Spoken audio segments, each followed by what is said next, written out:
I've got an apron at home that I brought in here a few weeks ago to show you, and it's a great one my daughter gave me. And it said, being a Christian is hard work, but the retirement plans are amazing. And I think it's so true, isn't it? Being a Christian is not easy in our world today, not a real full-time one. We can, if we like, slide in and out of the Christian life, you know the kind. Come to church on a Sunday and be good and holy on that day, then go out into the big wide world and slide into their values and their ways of life. And this is what Jesus was teaching about in that second reading today. And John was emphasising in his letter in the first one. People watch us if they know we're Christians, or if we have any faith really. They watch us and they judge us, and they compare us to the world in its values. They love it when we falter, and even more when we fail. And we know that whilst God may forgive us, the world has much harsher judgments and finds forgiveness very hard. Jesus promised us forgiveness when we're right and we're sorry. But in return, he wants us to start again, to start afresh with him by putting him first, even before our families, it says here. No, that's quite difficult, isn't it? Some people say it's impossible. So let's have a look in this passage in Luke and unpack it a little bit this morning.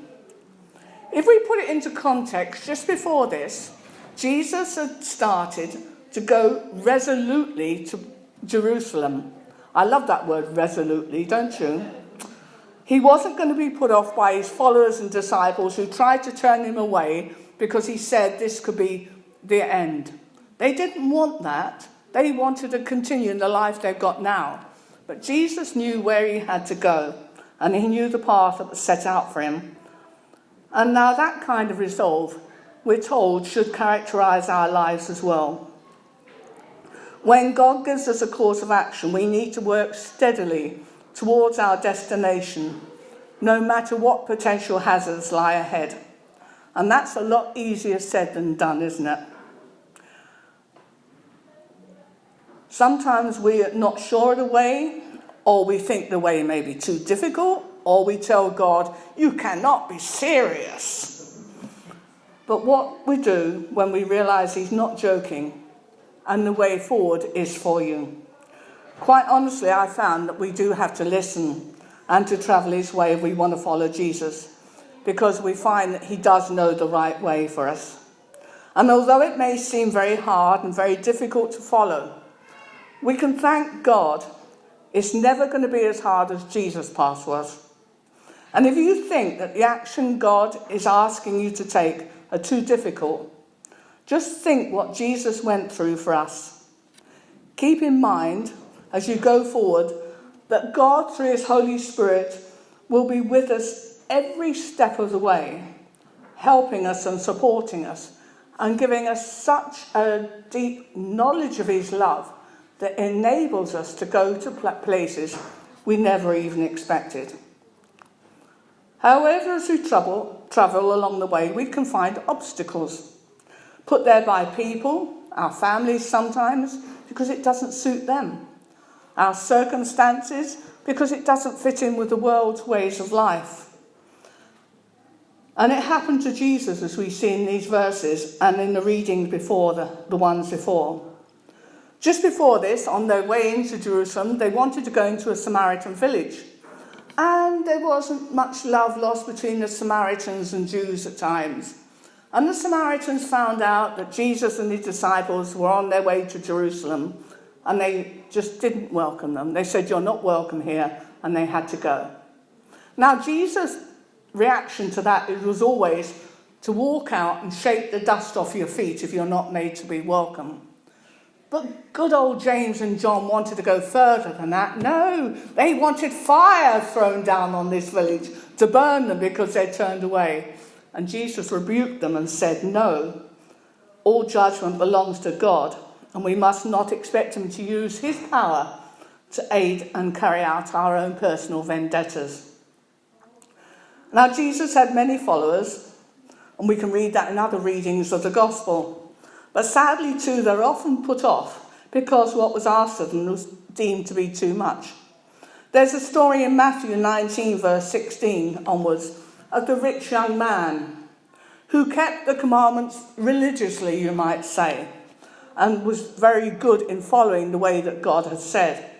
But when Jesus said, "Good, sell all you have now, give it to the poor and come and follow me," he went away very sadly because he had a great deal of wealth and he felt Jesus was asking too much. So when Jesus was walking along to Jerusalem in this passage, he met many people who seemed willing to follow him. But were they? The first one was reminded it was not easy to follow Jesus because he had nowhere to lie his head. In other words, don't come along and expect an easy life and everything to be given to you. You've got to work. You've got to follow me and do the way I go too. Then he said to another man, "Follow me." But the man said, "Lord, first let me go and bury my father." Now, was he just prevaricating? We don't know. On the surface, Jesus' reply to him seemed very harsh. He said, "Let the dead bury their own dead, but you go and proclaim the kingdom of God." What we have to unpack here is that Luke doesn't tell us whether his father was terminally ill or not. If he had already been dead, then the son would have been there carrying out the burial duties already, because in their country, their burial duties were done very quickly and they were often buried within 24 hours. So Jesus knew that his father hadn't actually died yet. We don't even know if he was very ill or whether he was just putting it off until it suited his purpose and what he wanted. There was another one where the man wanted to go and say goodbye to his family. Well, that could take quite a while, couldn't it, by the time you'd gone round everyone? Jesus expected instant access. He expected instant commands. He wanted instant action to him. He did not teach people to forsake responsibilities to their family, but he often gave commands to people in the light of their real motives and challenged them as to what they really meant. Sadly, I saw one young man back off, not here, in another church, and give up on the church. Whether that included his faith as well, I don't know.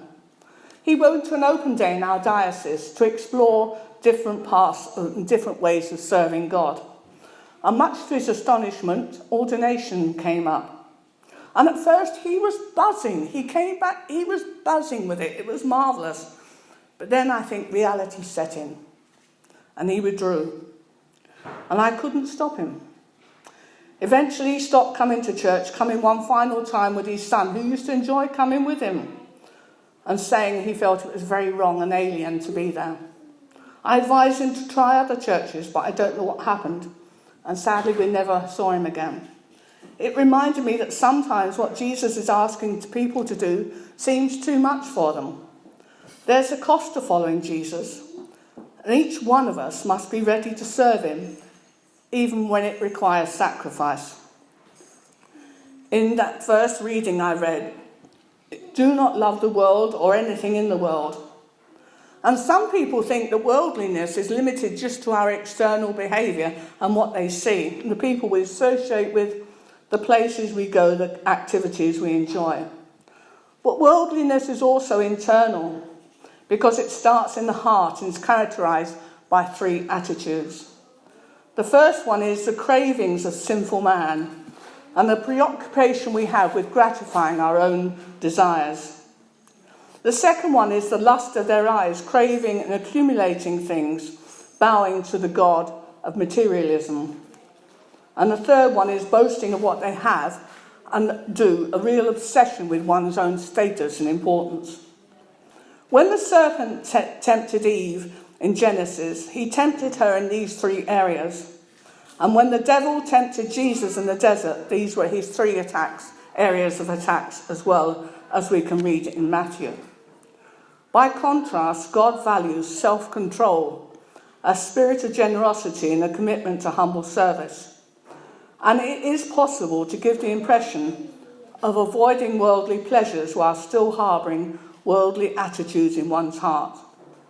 It's also possible, like Jesus, to love sinners and spend time with them while maintaining commitment to the values of God's kingdom. And I think Jeff shows that quite well by the way he works with different people in different areas that are not seeing the right way for a vicar to act. But he's reaching out to people where they are and teaching them in the way that he acts and loves. What values are most important to you? Do your actions reflect the world's values or God's values? And when our attachments to our possessions is so strong, it's hard to believe that what we want, what we may fight or work hard to achieve, will one day just pass away. Maybe even harder to understand that the person who does the will of God will live forever. But this was John's conviction based on the fact of Jesus' life, his death, his resurrection, and his promises. Knowing that this evil world and our desires for its pleasures will end can give us the courage to control our greedy, self-indulgent behaviour and to continue doing God's will. However, we have to live in this world now, and we need to do the very best we can for Jesus in order to show others the joy and the wonder of belonging to him. Yes, it can be hard being a Christian and all that entails. So what does Jesus want of us? He wants total dedication, not half-hearted commitment. We learn that we cannot pick and choose among Jesus' ideas and follow him selectively. We have to accept the cross along with the crown, with judgment as well as mercy. We must count the cost and be willing to abandon everything else that gives us security, like the little girl in the story. We need to remain focused on what he wants us to do. We should not allow anything to distract us from the manner of living that he calls good and true. Not sure what he wants you to do? Well, start by giving him a little bit of time every day. Just 5 minutes. Read a few verses in the Bible. Say a few prayers. And as you begin to be quiet and listen, you'll hear that little voice that is God telling you what to do. You might not like it, but he does tell you what to do. Or it might be when you're in church or something is said about we need people to do this and that, and you'll get that verse, you can do that, and you can instantly go, no, I can't. But God will show us what he wants us to do. He will show us how he wants us to follow him. He will just give us the will and the talents to do what he wants us to do. Now, you may think that's asking for a stronger commitment that you're ready to make, but may I make a plea to you to hear and to listen and to follow him, because he's never going to ask you to do anything that you're not able to do.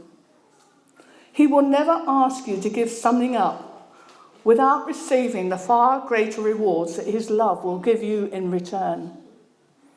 His love is just immeasurable. And when you really get to know him and let him fill your heart, you just find that you have a strength in you that you never really had before. You'll find an inner will to follow him that just makes it worthwhile and makes it also good. Remember, he will never leave us alone to fulfill his commands. He's always going to be there for us. God will always give us a lot more than what we give to him, because he's never, ever going to be in debt to us, however hard we try to work for him. However much we give, he gives us so much more in return.